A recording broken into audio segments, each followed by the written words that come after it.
How's it going, everybody? I hope you're having a lovely day. Today we're going to be taking a look at the new updated builder base and a pretty good attack strategy, which is the good old faithful P.E.K.K.A. spam strategy. So when we look at the few attacks that I've done so far, started experimenting with some of the different troops, but then had wanted to try out the P.E.K.K.A. spam strategy. So let's take a look, see what we're doing, using the one red cart, one of the bombers, the wall opener dude, and then 4 of the P.E.K.K.A.s, as well as the builder machine. So the idea for the cannon cart is to try and find a weak point in the base, ideally where it's out of range of anything else, so that it can sort of help speed things along, because time does get sort of close on some of these P.E.K.K.A. attacks. Also, you want to make sure that the bomber is really safe, and at least on that first bounce can open up the main compartment into the core of the base. If you do that, you're in pretty good standing, and pretty much from now you just monitor the health of the P.E.K.K.A.s. Looks like it doesn't show the health bars on the actual replay, so a little bit hard to tell, but one thing to note is that the P.E.K.K.A.s do not automatically blow up like they did before. So it's usually like a half second or so before they die. You have to hit the ability. There's that charge up animation, and then they'll do their AoE explosion. So it's always better to use it on defenses as they get there. So if the P.E.K.K.A. is around probably like 25% health and it's on a defense, I might just use it. But if you can save it for the second part, like the second base, then that's even better. But a lot of times, what I've been finding is that most people can't even get through the first base. So as long as you get to the second portion, get some percentage, ideally get at least 1 star, then you are doing pretty good. So in this attack, we ran out of everything except for the builder. On the second part of the attack, for the second base, you want to be using the flying machine if there are no air defenses or archer towers in a portion of the base. The flying machine is, you're trying to get mostly like 50% of the base, and you're trying to snipe the ground targeting defenses.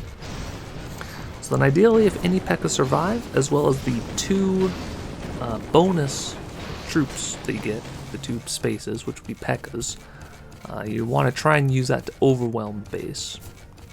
Now this is the very first day that the update is out, so I've not even got the second army camp spot, and I don't have the healing hut that actually heals your troops as you move on to the second attack, and a very, very weak flying machine. So, but I did just want to showcase these attacks, because I know for me, I was getting a little frustrated trying out the different troop combinations, trying to plan strategically for like each portion of the base, and just was getting annoying, so I wanted to try and find something that was working out a little bit better. So we'll look at one more replay, and these essentially are on the like somewhat maxed out Builder Hall 9s. So this should be the toughest bases you're seeing at the moment, unless you come across someone that has gemmed and they're just already Builder Hall 10. And, you know, there's nothing you can do about that. Currently, if you're doing it the free-to-play way, there is about 10 days or so, 10, 11 days before you can actually get to Builder Hall 10. So then that's where you could have a little bit of an advantage over people that are, you know, doing it the slower way. But still, as always with Supercell games, if you're staying on top of things, and if you are doing a good job maxing out your bonuses, getting all of your loot, then you will eventually outpace other people that are lazy. So, on this attack, we do a much better job of getting a lot of the defenses cleared out with having some P.E.K.K.A. stay alive. Another thing to note is that the cannon cart is pretty susceptible to bombs. So that cart actually went down, sadly. So a good thing to pay attention to is to keep toggling that range back and forth. Now, one of the reasons why that first base was easier to take out was they did not have the Tesla on that first part of the base.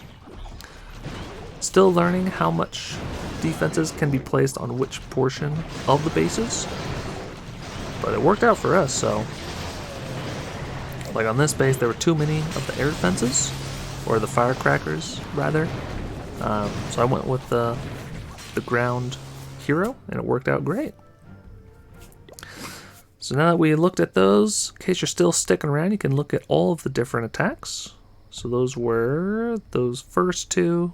Did the third one, 148%, and then my most recent one, 90%. And then when we look at the defenses, you know, so far no one has even come close to coming to the second portion of the base. So I do plan to do a base update guide. This was just one I found online. Some base builders were playing around on the developer builds and picked this one out. But anyways, I hope this is helpful. Hopefully you enjoy this video. I do enjoy this new builder-based content, so there'll probably be some more videos on this content in the future. Probably maybe half and half raid weekend, half builder base. Let me know what you think, and if you like these videos as well. Until next time, take care.